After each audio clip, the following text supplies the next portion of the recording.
সকলকে স্বাগত জানিয়ে আমি আজকের ভিডিও শুরু করছি। আজকে আমি বানাচ্ছি পটল পোস্ত।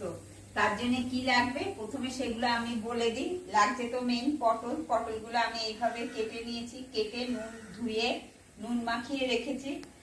আর ফোড়নির জন্য আছে কালো জিরা আর শুকনো লঙ্কা, আর এখানে সাদা সর্ষে, পোস্ত আর কাজু বাদাম, নুন, চিনি, হলুদ আর একটু শুকনো লঙ্কার গুঁড়ো। এখন আমি গ্যাসটা চালিয়ে কড়াইটা বসিয়ে দিয়েছি। কড়াইটা গরম হচ্ছে, কড়াইটাতে এখন আমি তেল দিয়ে দিই। তেলটা তারপরে গরম হবে। তেলটা আমার গরম হয়ে গেছে। এখন এই তেলের মধ্যে আমি এই কালো জিরা আর শুকনো লঙ্কাটা ফোড়নি দিয়ে দিলাম। আর তারপরে এই পটলগুলো এখন আমি দিয়ে দেবো। এটা একটু ভাজা হোক। শুকনো লঙ্কাটা আমার ভাজা হয়ে গেছে ফোড়নিটা। এখন আমি পটলগুলো দিয়ে দেবো।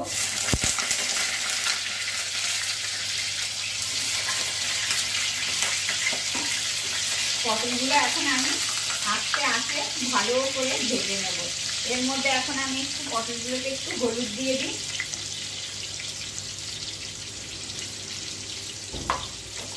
আমি ভেজে নেব, কেন আস্তে আস্তে পটল তো এগুলো ভালো করে ভেজে নিতে হবে। আর মিক্সারটা তাহলে ঘুরিয়ে নেব।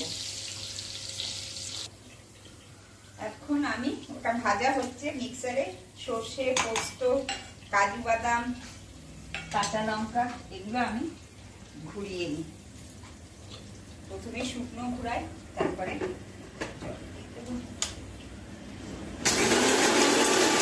পটলটা আমার ভাজা হয়ে গেছে।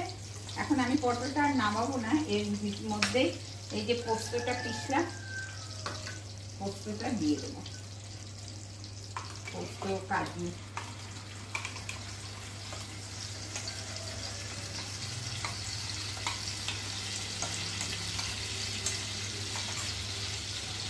এর মধ্যে এখন আমি নুনটাও দিয়ে দেবো।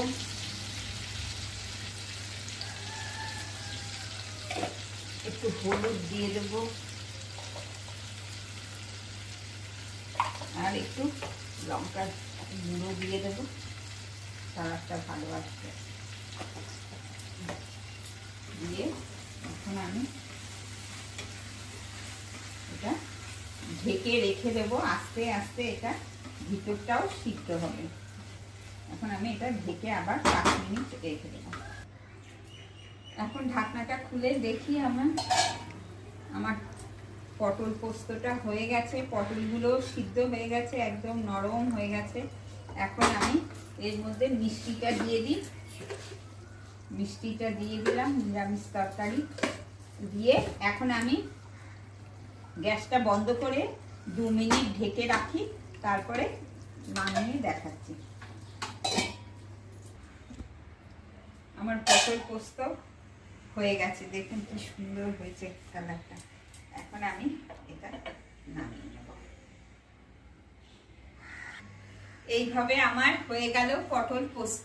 আপনারা ঘরে এইভাবে বানিয়ে খাবেন।